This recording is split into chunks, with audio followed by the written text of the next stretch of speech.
yes, and shift dynamics more in the purchaser favor because, each individual purchaser is going out and kind of buying benefits for their population. And if we can create more of a movement where more purchasers are implementing these more disruptive strategies, then it sends a stronger signal to other stakeholders in the market about the things that are important to purchasers, i.e., value, lower cost, higher quality of care. Welcome to Broken Benefits. I'm your host, Lee Lewis, and this is a podcast where we learn from top employer experts on how to fix our broken benefits to save lives, save dollars, and save your talent.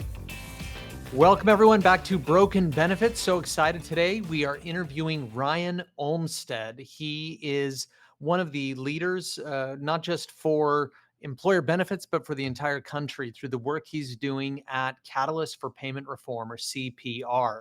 Ryan brings over 20 years of experience within employer benefits, leading employer teams and health plans in various capacities, most notably as a consultant for many years. And most recently, he's been working to fight the good fight at Catalyst for Payment Reform to advance the cause of improving the triple aim and getting better laws, better support for employers to have lower costs and better outcomes. So excited to bring him today to talk about research that CPR has been doing recently. Ryan, welcome to the call, and thanks for joining us.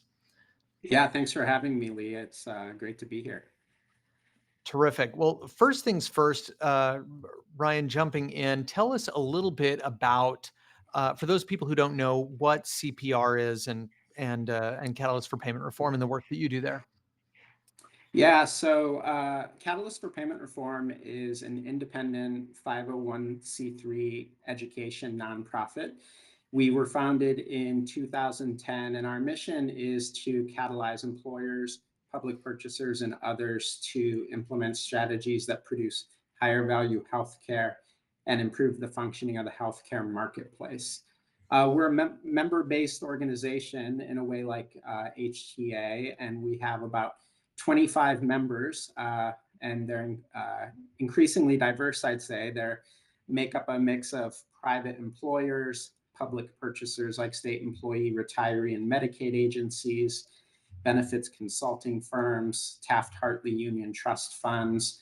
And we've recently expanded to invite an affiliate membership category where healthcare organizations can join CPR as members as well.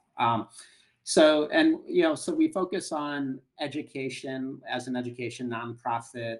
We develop plug and play tools and resources and how-to guides that employers can leverage in their healthcare purchasing. We work to align employer purchasers on their strategies through things like an aligned sourcing and contracting toolkit. And then we conduct our own original research. Last thing I'll say is that we have a marketplace focus with employer purchasers, but we also have a policy focus in educating the marketplace as well.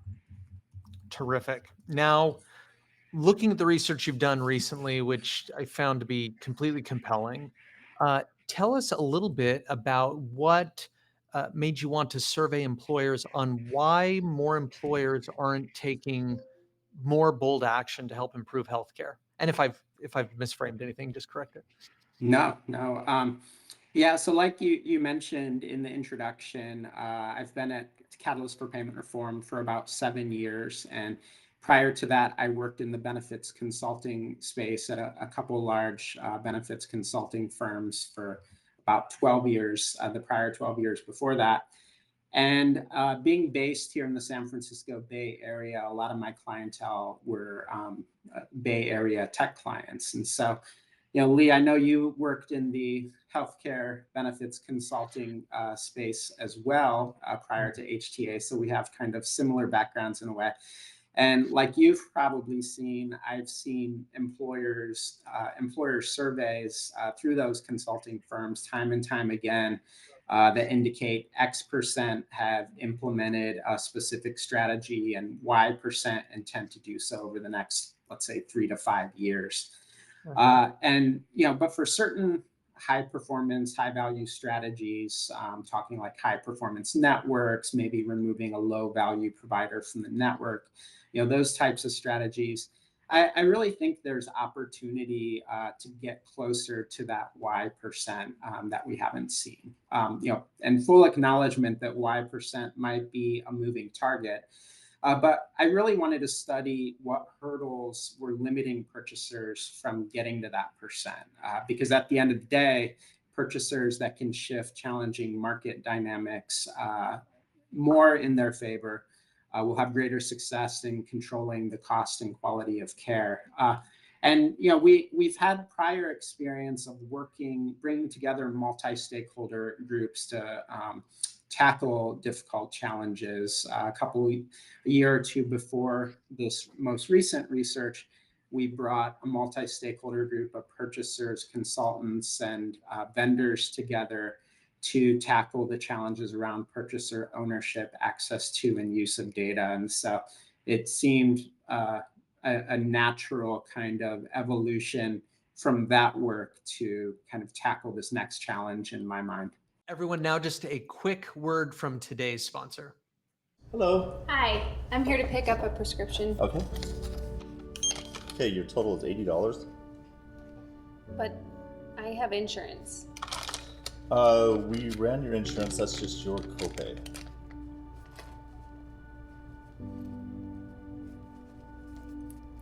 Can you hold on to that for me? I'll be back later. 58 million American adults can't afford their prescriptions. Many of these people work for companies just like yours. Start giving your employees 100% medical coverage with Catalyze Health. So to preface it, make sure I'm thinking about it right. Within the work you're doing, you know that if you can get enough purchasers of healthcare to do it in a way that brings more value in and alignment of incentives, that at some point we can reach a tipping point that would change the incentives and behavior in the marketplace. Yeah, And sorry, go ahead. Yeah. no, and I'm just saying, and so the thought process is, man, how do we get more employers to, to get in the water, so to speak, and go swimming so that we can have a greater preponderance of purchasers who are doing it in a way that helps to align incentives. Yeah, and also to, yes, and shift dynamics more in the purchaser favor, because each individual purchaser is going out and kind of buying benefits for their population. And if we can create more of a movement where more purchasers are implementing these more disruptive strategies, then it sends a stronger signal to other stakeholders in the market about the things that are important to purchasers, i.e., value, lower cost, higher quality of care. Right on. No, that's beautiful. So you're acknowledging the need to get more purchasers to move in this direction, and you you land on, okay, why aren't more doing it more quickly? And so you issue this research out, and what were the two major obstacles that you discovered that impede groups from taking action? Yeah, so we talked with a lot of stakeholders. We talked with probably about I'd say 30 or so disruptive vendor organizations that sell products to employer purchasers. We talked to a lot of purchasers. We talked to benefits consultants. We essentially compiled this list of purchaser hurdles from interactions with these various stakeholders. And as we compiled the full list, we started to review them in more detail, and we're like, okay, well, what are the broad categories that this list of hurdles covers? And we landed on strategic hurdles, or in other words, those which really hamper the decision-making process to put in a disruptive strategy. And operational hurdles, those in which the day-to-day or operations of the employer's health benefits plan or administration of that plan challenges putting in a disruptive strategy. So that's just at the highest level: strategic hurdles and operational hurdles. Yeah. And maybe pulling the thread a little bit more on the strategic hurdles, are they maybe, I guess, a few more examples of what a strategic hurdle would be? Is it just knowledge or sophistication of the purchaser, or is it or something broader than that? Yeah, it could be things in which qualities or aspects in which the purchaser isn't closely involved or an external party. So some of the hurdles that were cited were, for example, broker consultant conflicts of interest or vendors not being able to demonstrate ROI, buy-in from the leadership team. Oh, There are others around the organization or the purchaser, even the benefit staff having more transactional views of healthcare purchasing or decision making crippled by over-analysis of data and not coming to a decision. So it was a mix of really hurdles that were external in nature from the benefits direct daily role and internal to their role. awesome. So maybe you could break down each of those categories. So you get the responses back, and there's a number of different items that are there, and presumably all the groups indicated which, if any, of these obstacles were pertinent to them, and what were the major findings? Yeah, so the highest level finding was that benefit staff actually said that other stakeholders caused the greatest barriers. So, just to give a little more context to the measures Mm, and the results, we for each of these hurdles, we asked on a 1 to 5 scale, one being not a hurdle, and 5 being a significant hurdle, uh, how relative each hurdle was to the other. And mm, on the strategic side, like I mentioned, the other stakeholders cause the greatest barriers. So, broker consultant conflict of interest actually represented the greatest hurdle, and mm, 81% of the purchasers we surveyed said that these were a moderate to significant hurdle. And when I say moderate, I mean they rated it a 3, 4, or 5 on this scale. Yeah, next was vendors unable to demonstrate ROI, another hurdle mm, external to benefits consultants, and that came in at 76% moderate to significant. mm, Third was buy-in from the leadership team. Again, another hurdle external to HR benefits, getting that buy-in. And so, on the flip side, the lowest barriers were more in the purview of the benefits staff's role. So, having limited insight into the root problem, 59% rating it as moderate to significant. mm, Transactional healthcare views, 54%, and decision making crippled by overanalysis, 53%. So, I mm. personally, I didn't think I before the data came in, I didn't think of these hurdles being as these are external and these are internal within the strategic category. And so it was interesting to me that that was the way things shook out, was the bigger hurdles being more external to the benefit staff's daily role. That's so interesting. I have to wonder too. I hadn't thought of this, but if one of the, if the second largest issue, 76%, is trouble validating the ROI.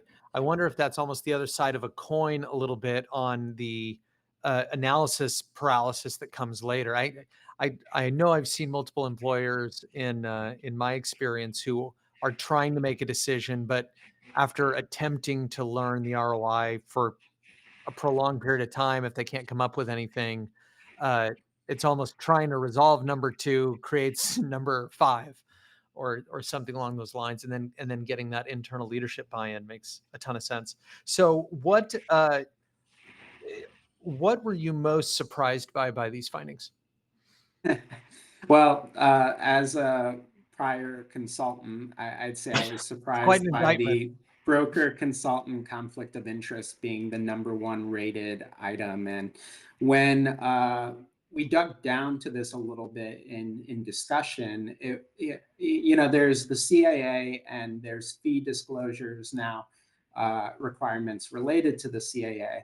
But what it came down to when we were talking with the purchasers was that they just felt unfavorable about the bundling of services. So let's say if you work with your consultant as your advisor, but then you participate in a group purchasing effort through them, like a pharmacy collaborative or a stop loss collaborative or something, and you decide you want to move that solution, or let me say it the other way around. You decide that you want to move your consulting relationship.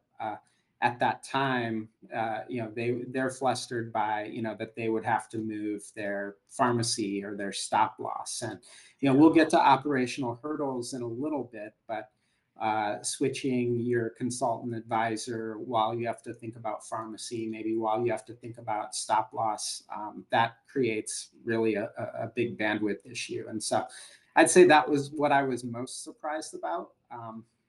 So Yeah, I mean, you think you're paying these people in many cases millions of dollars to help you facilitate your actuarial services and set rates and run an RFP or two here and there. But the fact that employers identified that consultant and their conflicts as the number one impediment to taking action, just uh, it's shocking. That's remarkable.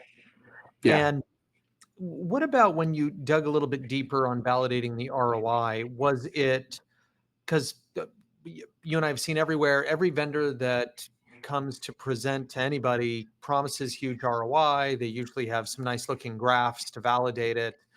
Uh, does the breakdown occur, do you think, in that employers can't get to raw data behind it, or that they just don't believe it, or that they can't even get their own data, say from medical claims, to be able to run a comparison? I wonder which of those contributing factors Yeah, increase. I do too. I mean, I thought about it as going back to, we've heard the last couple years, maybe more than the last couple years, about the aspect of point solution fatigue and purchasers really being more selective with the number of vendors that they work with, and maybe some bundling back into the plan going on for simplicity. And again, this gets to an Yeah. operational hurdle we'll talk about later, but I was really kind of linking it to that. But you raise a good point on, these vendors coming and saying that, we can demonstrate this crazy ROI in the first year, and is it believable? And some of what I want to talk to you about later is, around independent evaluations of point solutions and these disruptive strategies and the importance of Yeah. those. So I think that's another topic that we'll get into a little later. Right on. Let's transition into the operational hurdles. So we saw that there were strategic obstacles to making a decision. And now, operationally, what were the biggest encumbrances that prevent people from doing something bold or new? Yeah. Before I go to operational, just one more thing that an important point I want to raise on the strategic part. And this is with regards to the buy-in from the leadership team. So, Mm, obviously, we know we remain in a competitive labor market. There are organizational concerns around member disruption, disrupting the provider relationships, that type of thing. And I do think with increased visibility around plan fiduciary obligations and class action lawsuits, it might be interesting to measure this metric in particular a few years from now to determine if it will actually be less of a barrier. Are benefits mm. people able to sell leadership more easily on disruptive strategies that bring value because because of the increasing risk of class action lawsuits, for example. So just another one final important point I wanted to make on the strategic front. In fact, sort of yes anding that is the concept of, I wonder if it gets easier in terms of ROI and transparency and being able to validate the need for purchases, if that also gets, because in theory, every employer now cannot have a direct or indirect restriction on their ability to access and share data. And in theory, that transparency ought to make it easier to validate ROI and understand the root cause of a problem. Yeah, Uh, but we're still seeing purchaser data barriers though. So yes. it doesn't seem it's solving itself overnight necessarily. It doesn't appear that way. It'll be, but what's terrific is you have that baseline now, and so we can, as you revisit in future years on this survey, it'll be exciting to see hopefully some nice movement there. So, Yeah, uh, certainly. so now tell us about the operational hurdles. Yeah, so at the highest level, the finding here was the opposite. So the greatest operational hurdles related directly to the benefit staff role. Hmm. 92% rated complexity of member support and communications as a moderate to significant barrier. Again, that rating of 3, 4, or 5. Next was their coordination with external parties, and that was at 86%. And third was internal bandwidth, some of what I alluded to before on the strategic side at 83%. Whereas, and then the lowest hurdles on the operational side related to other stakeholders. So vendor turnover being an operational barrier was rated at 40%. Broker consultants lacking skill at 35%, and lack of vendor assistance at 32%. So again, this was a finding that, going in, we looked at this, we looked at all these hurdles, we put them into strategic and operational. I didn't necessarily think to be like, okay, within strategic hurdles, we have these external to the role and internal to the role. Within operational, we have external and internal, and kind of hypothesizing what we would see there. But just really interesting in that regard that the operational was on the flip side. Colin, trying to remember it, I can't, like, the shorthand that's coming to mind is communication to your membership and the complexities, coordination between lots of vendors. That's kind of your point solution fatigue, and integration of the bandwidth of your team to bring it all together and to add and procure and contract new vendors. That what remarkable findings. And it's interesting how they flip too, that Yeah. almost the will and the way, that the desire the desire is there strategically, but there's external locus of control elements that prevent that. But then operationally, it's the internal locus of control that impedes the ability to get it, almost to get it done. What when you dug deeper with employers, if you kind of break these down, what what were some of the details that were shared and the findings? There, I don't think there were a ton on the operational side, I would say. I think that there's the recognition around complexity of member support and communications, and that is in, the HR benefits staff purview. Maybe they work with a communications consultant, but at the end of the day, they have to review communications, they have to test their websites to ensure, and review communications on the websites to ensure that, they all are appropriate. So there wasn't necessarily, a lot of discussion, or I don't think maybe a lot of surprise that member support and communications was up top. Likewise, internal bandwidth. I've heard for what seems forever, the bandwidth challenges, and how, reduced headcount within the HR benefits team has them perhaps needing to rely more on consultants, on external partners. And and with that, growing compliance obligations certainly create internal bandwidth challenges as well, and getting their hands wrapped around those. So, you know, I don't think that I don't recall there being as much discussion or shock or surprise on these aspects of operational hurdles. I think it was more probably on the strategic side, and that brokers, consultants came up as number one, that the external parties came up as number one.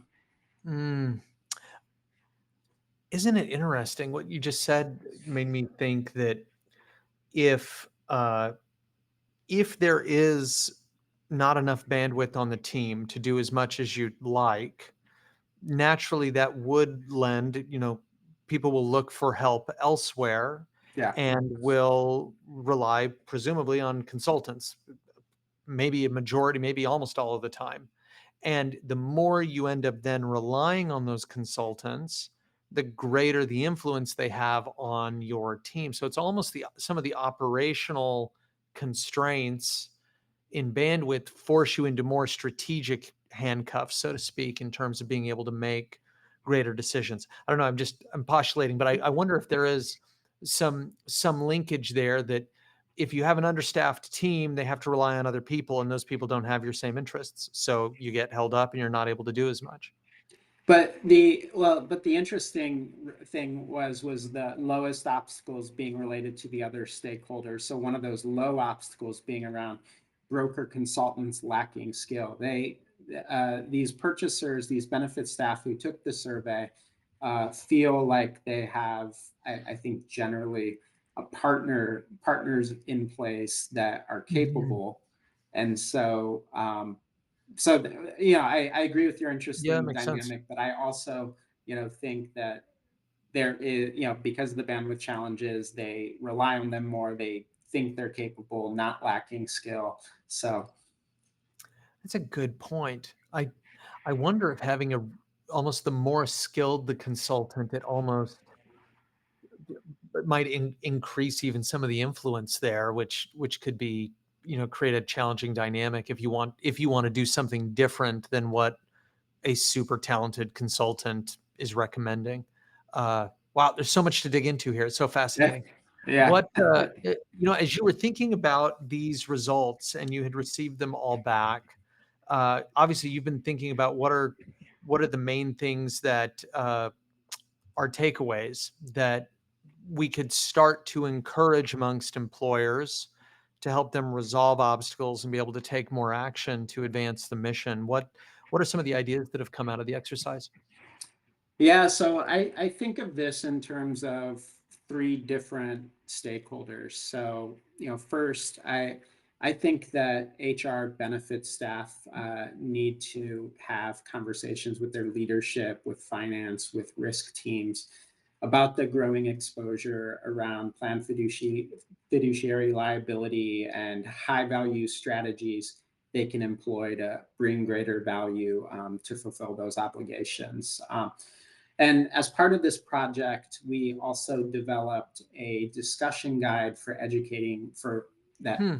HR benefit staff can download and educate finance staff on how healthcare benefits purchasing is different from other procurements within the organization. And I could see that, also being a way to educate risk and leadership as well. Second, so first was these important conversations with leadership. Second is benefit staff, I think, have a real opportunity to grow their trust with employees and families.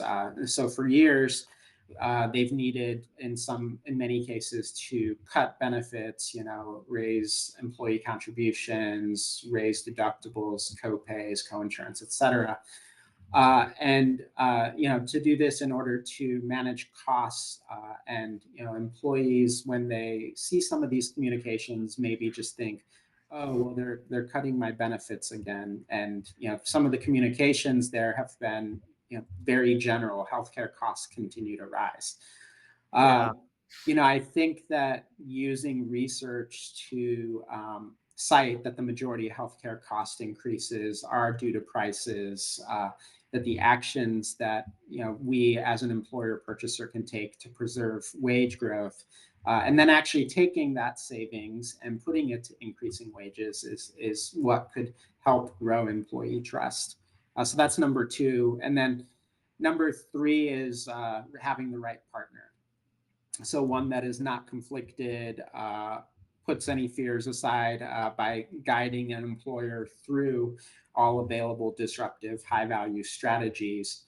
Uh, the multi-stakeholder group cited that they raised concerns about how benefit staff and consultants may have a fear of getting fired for putting in a new disruptive strategy that failed.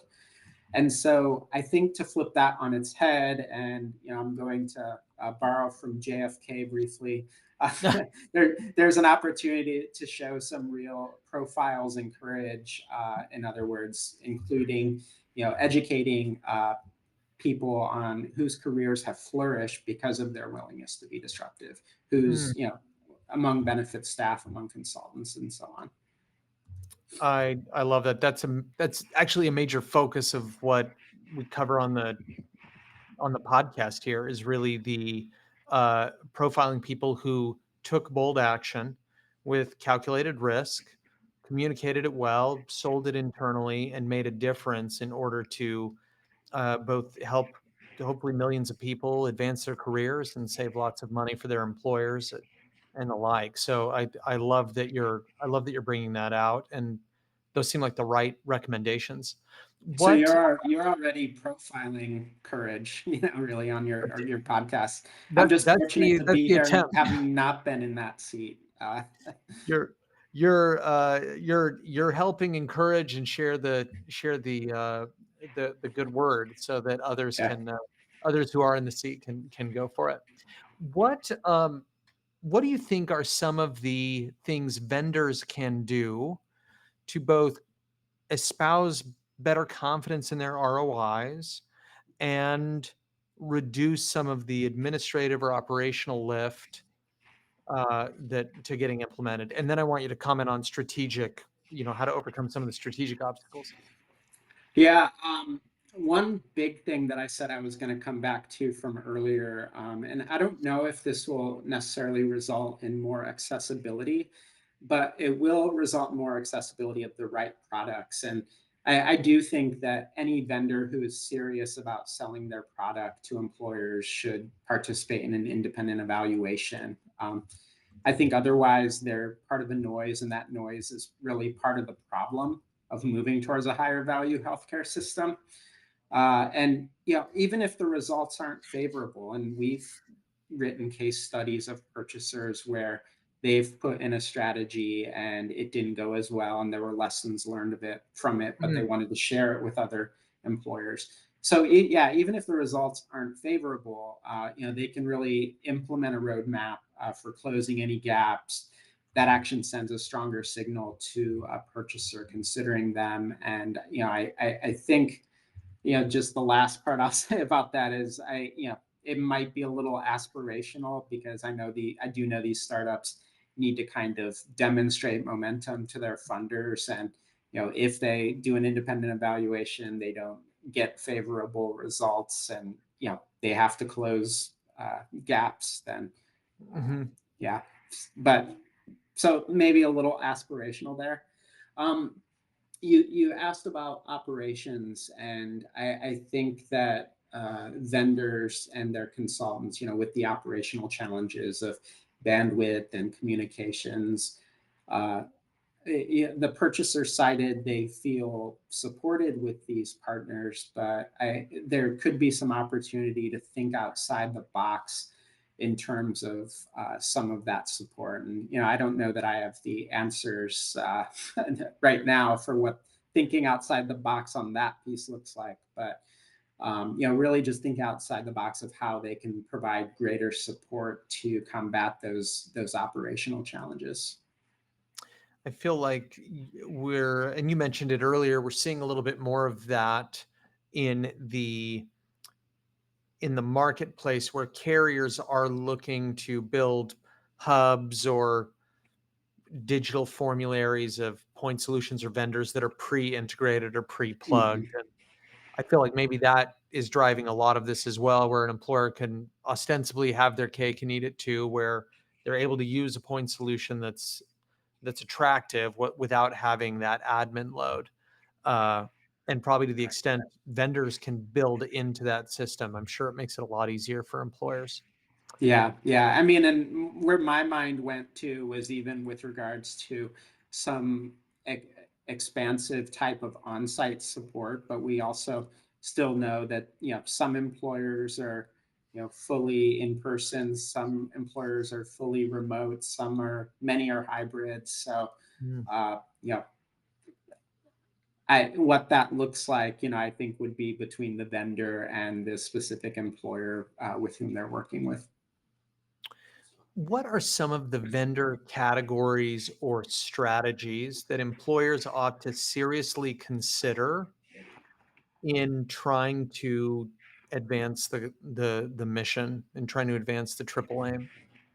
Yeah, so for this project, we thought of, we first, we use this term disruptive purchasing, and we are like, okay, well, how do you define that? And Yeah. it's these strategies are ones that help employer purchasers regain control of cost and quality, and therefore have offer greater value in terms of their benefits. And so when we think of those lists of strategies, that includes things like advanced primary care, centers of excellence, direct contracting, and even semi-direct contracting, high Hmm. performance networks, narrow networks, navigation products, on-site and near-site clinics, Mm. reference-based pricing, and then even removing a provider from the network. So those were kind of the strategies that we identified that fell into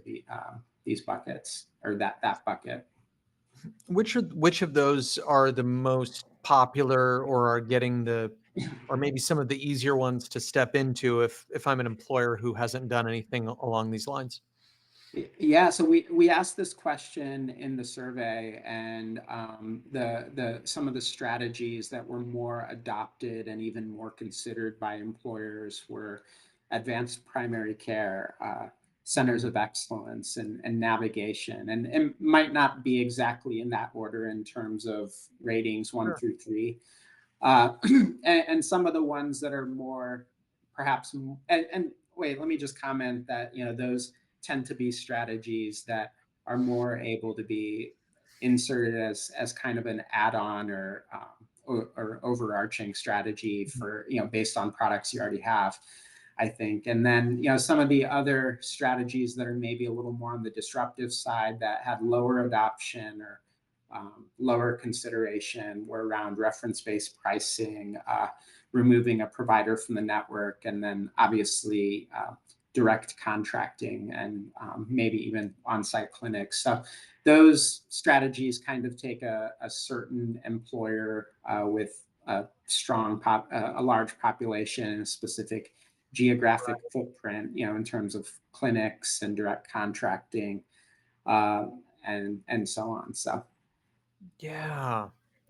I wonder if among the employers who are taking these steps, are there any kind of best practices that an employer could do to get prepared or to change or to write their house in order before they can start making these moves? Yeah, I was just gonna really quick kind of pull up because we did ask about success factors to offering a Okay. disruptive strategy, and some of the aspects that the purchasers raised were around strategic development and design, and thinking of strategy from the beginning of the research and design phase all the way through implementation, leadership and benefits, committee buy-in, and we certainly saw that as a large strategic hurdle, but having their buy-in not only on the strategy, but their support and championing the strategy themselves. We talked about financial impact, and perhaps even being able to demonstrate how a strategy like this can um, possibly result in being able to increase wages, and then demonstrating that by actually taking that action. Mm. And so, those are just some of the high level strategies. I mean, there's obviously a dichotomy on implementation, depending on how easy it is to implement something, or how difficult it is. And so the implementation being right sized depending on Yeah. how complex the strategy is. And then things like certainly thorough communications. We heard a lot from the purchasers who completed the survey on opinions around communications. And then partnership and analytics were kind of the two other areas generally. So That makes sense. Now, CPR does a lot of work in advancing good policy.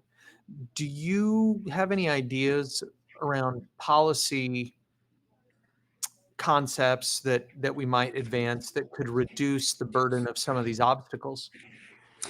yeah, so and within CPR, I tend to focus more on the marketplace side, and we have Okay. staff members who focus more on the policy side. So I'm maybe not as well versed as other members of my staff, but That's I good. will say that we recently have conducted some research around state policy menus when used in tandem can help regain control of cost and quality. And so we've, while some organizations have focused on federal policies, we've taken the state approach to think of the marketplace more holistically in a specific geographical area because healthcare is local. And we're actually right now doing pilot evaluations in 3 specific states to come up with the ideal suites of the ideal policy menu for those particular states. So I would say stay tuned on that. And That's we'll exciting. have some pilots for a couple different states, and then maybe that can be more expansive to other states based on what we learn. I love that. Have you had a chance to review the results with any vendors, any either sort of disruptive vendors or even more pedestrian ones? Yeah, so there were 3 organizations that sponsored this research effort. The Alera Group, who's a benefits consultant, Mm-hmm. Centivo, and Transparent. And I will say on the consultant side, when Alera saw the results and saw broker consultant conflict of interest number 1, Yeah, they I don't think that they were necessarily surprised. At least the participants on the project were necessarily surprised, but they also feel that they don't have the same conflicts as maybe some other consultants. sure. That so that was their perspective. So Centivo and Transparent reviewed the results as well in detail as part of this project, and um, I I think that they were really interested in the high level findings around the strategic obstacles, the operational obstacles, and I there we'll be having some conversations with them as part of the podcast that we host at CPR to kind of maybe dig a little bit more into them as well. So Everyone, now just a quick word from today's sponsor.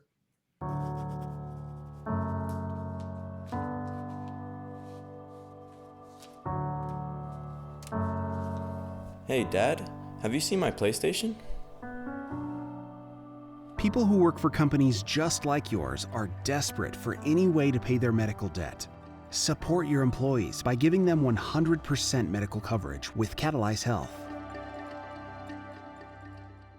I love that. So now you've got this and releasing this out, and we're able to start digesting the findings. What are the next big questions that are on your mind of where you think you'll be headed next? yeah, so you asked for big questions, so I'm going to give you one. I'm going to get political for a second, but I'm not going to get too political. Political light. That works. The political light. So with questions, words matter, and with words, we sometimes hear signals with limited context. Let me give an example. It seems that for every 4 years of my adult life, I've heard that this specific election that's coming up is really the most consequential of our lifetime. You've In heard the your same lifetime. thing. Then for the next election, we hear, no, but this one really is. This Right? one, this is the real one. Yeah. And so in healthcare for years, we've heard healthcare is at a tipping point. And You even said some iteration of it at the beginning of the podcast, or pretty early in. And someone will probably publish an article really soon that reiterates that. Right. But it seems that as an industry, we haven't really come to agreement on where the tipping point is, or what could or will happen once we've tipped. So on the tipping point, I'd like to see more specificity, whether it's me looking into this, or someone else. Scientists have done a really good job of measuring this with climate change. For every 1 degree Celsius, the global temperature goes up. What does that mean for sea level rise? There's also the doomsday clock that we're, X seconds to midnight with regards to global. I think it's maybe 90 seconds to midnight with global unrest and Yeah. nuclear aspects. And so it seems that there should be a concept of this in US healthcare, because really our performance as a nation is lacking. Uninsurance, functional underinsurance, high cost, lackluster outcomes compared to OECD countries. So it Yeah. seems like we need something like Bankruptcies, life yeah, expectancy, lots of these. Okay, this is great. yeah. So that's my one big question, and I'll come back from outer space a little bit. I have a couple more I'm thinking about. A Oh, I second, love that question. So just to yeah, put a button on that one, the idea is, yeah, okay, we're already doing a pretty good job tracking, call it the overall risk level of certain major functional areas like the environment or societal structural safety. yeah, And within healthcare, it may not be at the level of the whole planet, but American healthcare, I mean, Warren Buffett said it's not just the biggest problem in American business, which it is, it's the biggest problem in America. I mean, that's a pretty good endorsement of the yeah, severe nature. The idea would be if you took in all of these different areas that help monitor, measure the risk, that we could create that kind of a sort of a life signal of where we are and the risk level we're facing as an industry. Is that kind of the development idea? yeah. That's the development idea, and really to like liken it to something like the like a tangible impact Yeah, that will occur once global temperature rises to a certain point, or there's, I think, sure. a current collapsing in the Atlantic Ocean right now, or on the verge of collapse that will Mm, impact things climate change wise. that's wild. And and the doomsday clock, like, yeah, maybe it's like, take borrowing from Catalyst for Payment Reform, and how we used to say, we don't say it as much anymore, but the healthcare system needs CPR. What's the pulse rate of healthcare? What's the pulse rate of employer-sponsored healthcare? I Um, I love this. Yeah, yeah, kudos to you, and let us know anything we can do to help. yeah, What yeah. Maybe what we else? can convene the brightest minds in a room together, Lee, and debate this out. Mm. Well, I'd love to be a fly on the wall there. I think it certainly would take lots of different risk areas and bring it into a discussion topic that could be more easily digested and referred to. And if you were Yeah, collecting it and publishing it, it would open that up so that, especially in the work you do in policy, I don't have a lot of visibility into that, but it yeah, would give a uh, uh, something that people could reference a little more easily as shorthand for yeah. the level of risk that we're facing as Performance. it continues to Yeah. go higher. That's awesome. Yeah, And great so, idea. yeah, just a few other things. One other area of interest to me is the rise of public benefit corporations in healthcare. Yeah. These are like for-profit companies that restructure themselves as like PBCs, or public benefit corporations. B Corp is another idea where they don't necessarily restructure, but they go through an assessment to become a Hmm. certified B Corp. And Patagonia is an example of a B Corp. And so yeah, there are these for-profit companies that make decisions for the public good versus primarily for their shareholders. And we've seen a rise in PVCs the last few years in healthcare, especially around pharmacy. Thinking like Viveo Health, Affirmed RX, Cost Plus drugs. And so I think it would be a neat area to study, the impact of these organizations on the public good, and if it's a structure that should really proliferate, maybe not just in pharmacy, but in broader within healthcare. So that's another idea. And then, just related to this research, a couple of things I'm thinking about. I mentioned the planned fiduciary lawsuits and purchaser obligations. And so tracking that X intention, Y intention action delta between, I've implemented this, or I intend to implement this in the next 3 to 5 years. Will that delta kind of close because, there's bigger visibility and importance placed on these planned fiduciary obligations? And then lastly, just the broker consultant conflict of interest piece that we talked about, digging into that a little more. So there are 4 questions for you that I want Those are good ones. to look into. Those are big ones. I love it. I love the work that you're doing, and so glad that we have CPR in the country to help advocate for these ideas and to help vocalize the need. So thank you so much. If people want to reach out to you or learn more about you, what's the best way to reach you? Yeah, I would say catalyze.org is our website, and so you can certainly go there, and there's ability to sign up to get access to our work and connect with us, interact with us through there would probably be the easiest way. That's terrific. And if they wanted to reach you personally, I'm guessing LinkedIn is a good way to Yeah. find you. Or Ryan okay. Olmstead on LinkedIn, or email address rolmstead@catalyze.org. Outstanding. Well, Ryan, thank you so much. This has been a wealth of great information, and also hope, and the ability to look forward to overcoming obstacles. Thank you so much for joining us today. And for the audience of listening in, if this has been helpful, please feel free to refer any friends. And thank you for tuning in. We'll talk to you next time. Thanks for joining us on Broken Benefits. If you enjoyed today's episode, please subscribe to our YouTube channel or on your favorite podcasting platform. Also, please share today's show with a friend or colleague. It's free to do, and it helps us spread the message to as many people as possible. Until next time.